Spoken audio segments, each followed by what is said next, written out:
So Robert Randazzo from Pmdg has finally broken his silence about the updates and the progress on the development of the Boeing 777 lineup that is highly anticipated from the team. On top of this, the team has also talked about where they are with the Xbox support for their various airliner products for Microsoft Flight Simulator, as well as a brand new EFB or tablet that is going to be coming in a future update with the 737 lineup that already exists for the simulator.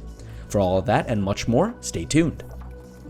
What is going on, guys? Flyby Simulations here, and welcome back to another news video. I love doing the Pmdg news videos because I know how much the community loves to be on top of the Pmdg news, and today is going to be no different. We have news, as I said, about the Xbox version of many of the planes that Pmdg already has in their lineup for Microsoft Flight Simulator. We have the upcoming release of the Pmdg 737-900 variant to cover, a fantastic, completely new modernized EFB or electronic flight bag, or sort of tablet inside the cockpit of the aircraft to cover, as well as news about the upcoming Pmdg 777. Of course, as I say in most of my content, these videos do take a little bit of time to put together because I need to consolidate all my research, put it into a script, and present it to you guys in an informative format. So if you guys can appreciate all that effort, a like rating on the video would be hugely appreciated. And if you guys want to stay up to date with everything that is new in the world of Flight Sim, make sure to also subscribe to the channel and hit that little bell icon right next to the subscribe button to stay up to date with everything that is happening in Flight Sim. So with that all said, let's find out what's new in the Pmdg camp. Alright, ladies and gentlemen, so I know you guys are probably waiting to hear most about the Pmdg 777 in this video, so let's get started with that and then we'll move on to the rest of the content mentioned before. So, according to Robert Randazzo from Pmdg, the project is humming right along. The flight deck model for this project, according to him, is absolutely spectacular, and since they've used a well-loved flight deck as the basis for their build, it has more of the wear and maintenance abuse you'd expect to find in an in-service airplane. Now, he has pointed this out before, but he says that they used a brand new, not yet in service 737 as the basis for the 737 in Microsoft Flight Simulator that they built. They used an average age 777 and a beat to death workhorse 747 serving as the basis for that product because that's also in contention. Now, for those of you who don't know, Pmdg plan to bring their entire Boeing lineup of products eventually to Microsoft Flight Simulator. They've already released the 737, the 777 is now in development, and the next project after that, I'm pretty sure, is going to be the 747. So what that basically means is that all three of these products is going to give users a good breadth of age. The 737 looks brand new, the 777 is going to look sort of mediocre, kind of in service, and the 747 is going to have a lot of scratches, a lot of scruffs to the paint and so on, making it look like it's been in service for a long time. Now, Robert Randazzo also acknowledges that a lot of people in the community were wondering why the 737 looked so clean. And he also says, before anyone asks, they really didn't plan to let anybody choose the age of the cockpit, through on-the-fly modeling or anything. Apparently, it is a huge amount of work for the 3D and texture models to match, since the techniques they use to build many of the imperfections are right down to the model level. But wait until you see it. He says that the 777 cockpit is absolutely spectacular. Now, that is all we have for the Pmdg 777 in this video. That's all that he said, but it's still very exciting considering that he's finally broken silence about this, and we expect to see more previews of the aircraft in terms of pictures and more on going forward. Now, moving on for the 777, let's now talk about the upcoming 737-900 that is now prepping for beta testing. So the 737-900 is currently being prepped for beta testing, and it is sloshing back and forth on the calendar a little bit as they wrestle with a few issues behind the scenes. His best guess release for this aircraft is going to be mid-November-ish, if it takes as long as they think to sort out a few bits here and there. He's being intentionally vague, and that is very indicative of what Pmdg do. They don't like to give, they don't like to give early release dates. They'd rather give you a late release date and probably release the aircraft a little earlier. It makes the consumers happy, and it also gives them a little bit more leeway and some extra time to work with their product, which is understandable. But the extra time that is going to be taking on this aircraft apparently is to do with the 737 MAX, which is also being developed by the team, and that is causing the development of the 737-900 to slow down a little bit. To be honest, I want to fly the 737 MAX more than any other 737, so if it's going to take a little bit of time just to get the MAX model as well, I don't mind that. Next up, let's talk about the Pmdg Universal Flight Tablet. Now, this is very exciting stuff. The Pmdg Flight Tablet will be included in the entire 737, 747, and the 777 product line.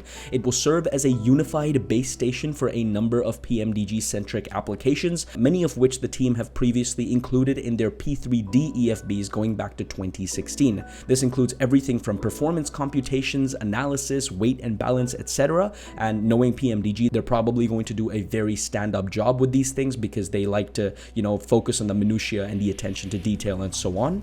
To these functions, they're also adding more of an operational system or OS type of environment that will carry tools for you to connect to SimBrief, operate with Navigraph's wonderful functionality, manage your Pmdg options, equipment, airplane services, etc. instead of doing it from the FMS directly, which now seems archaic considering there are these tablets and most third-party airliners use these tablets to be able to change the settings within their aircraft. As expected, the tablet will mimic functionality of a popular commercially available tablet, basically an iPad, I'm pretty sure, but various applications will launch within the limited structured operating system they have created for its use.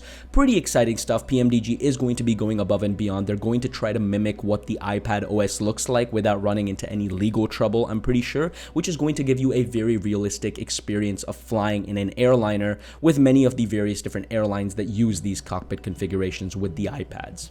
Robert Randazzo has had discussions with a few operators, which means real airlines, and of course many of their technical advisors work with these tools daily in their line flying, and they use a range of tablet-based applications in planning, dispatching, communicating, operational performance monitoring in their current flying. So they have a roadmap of new tools that will grow over time, and they're about to begin programming all of this into the EFB so that we simmers at home can have access to all of this, which is very exciting stuff in my opinion. Next up, let's talk about the upcoming update to the Pmdg 737 for Microsoft Flight Simulator. So they've been testing an update that covers the entire product line, which includes now the 737-600, -700, and the -800 variants, which have currently been released. And it brings in another sweep of fixes, tuning, and improvements. I personally didn't think it was required because I love my 737 flying experience in terms of the performance and the overall way the aircraft feels. But of course, any extra changes and features and all of that is welcome. Some of these fixes are things that they were working on during the Microsoft Flight Simulator Sim Update 10 beta period in order to improve stability of control-related functions such as pitch, yaw, roll, and thrust. The Microsoft Flight Simulator environment apparently is significantly more dynamic than the real-world environment, and this creates some interesting engineering challenges in order to ensure that the airplane flies properly, which Pmdg will obviously be addressing. They anticipate pushing this update out to us in a few days. Now, that can mean a few days, a week or so, maybe, I don't know. You can't really predict anything with Pmdg, but it is going to be coming soon. And another update after that will follow shortly, bringing greater stability to the thrust channel when operating under auto throttle. So then let's talk about the Microsoft Flight Simulator Marketplace. You might have known that the 737 isn't necessarily available on the Marketplace, and if you really want to buy it, you have to go to Pmdg's own website to buy it or any of their certified retailers. But Robert Randazzo says that they've been sitting on their hands with respect to the Marketplace, due mostly to their desire to have the 737 done and tidy before handing it off to what is effectively the world's largest market for simulation products. Now, this came as a surprise to me. I was under the impression that perhaps Orbex or Contrail or SimMarket would be one of the largest market for simulation products, but apparently with the amount of products that have come out, both freeware and payware, the Microsoft Flight Simulator Marketplace is absolutely thriving and is probably one of the largest markets for simulation products. So in the interest of being totally candid, Robert said that they've been holding the reins in on this step mostly because they wanted to be sure that the product line advanced through a few phases of their developmental support, as well as initial testing with the tablet before they handed it off directly to Microsoft Flight Simulator. It makes sense because once they hand it off to the marketplace, any updates would also have to go through Asobo, and they can't make substantial improvements to the aircraft without, running through a lot of logistical trouble. So it's better to have a complete product out on the marketplace rather than have the product where it's at right now with big features planned like the tablet and so on. I'm assuming then once the tablet has come out, then the entire Pmdg 737 product line will be pushed to the marketplace for more people to enjoy.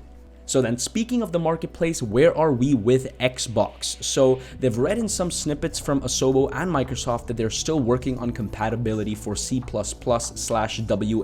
projects on the Xbox platform. Now, if you guys don't know what that means, it's basically a way to make PC-based third-party aircraft compatible with Xbox systems. So once this is sorted, which I'm assuming is going to be coming with Sim Update 11 that Asobo, I'm pretty sure, is going to be releasing somewhere in November, they will make the DC6 live on Xbox once again to ensure it goes smoothly. Now, the DC6 did come on live for Xbox way back in the day, and then it was taken down and there was a whole big thing. I spoke about it in this video on screen if you guys want to check it out. So they're planning to re-release this aircraft on Xbox, making sure that everything is good to go, and once the 737 is also compatible and everything checks out, they will also go ahead and release the 737 for Xbox. Now, this is very, very exciting stuff. Now, keep in mind that Robert Randazzo has explicitly said that the road to bring various, PMDG products to the Xbox is a twisty, turny one, and they will navigate this challenge in real time once the capability reaches reality. So the aircrafts aren't just going to be ported over to Xbox as soon as Sim Update 11 releases the WASM project compatibility. It is going to take some time.